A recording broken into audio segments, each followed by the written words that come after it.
Microsoft Excel 2013. You will start with the absolute basics, creating and saving a new workbook. The course proceeds step by step through the process of entering data in cells, doing basic math, formatting your worksheets, setting up pages for printing, and applying basic mathematical formulas. Once you are comfortable with the basics, you will move on to more advanced formatting with themes, using Excel-provided templates, adding graphics and charts, and using Excel as a database. You finish off with advanced formulas and applying conditional formatting to your worksheet.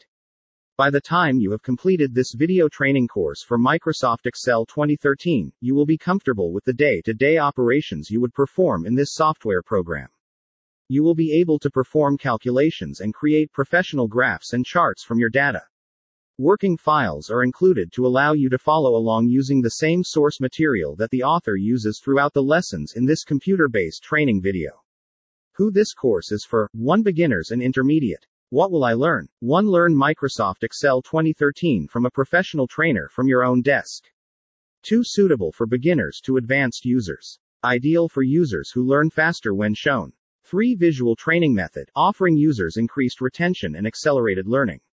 4. Breaks even the most complex applications down into simplistic steps.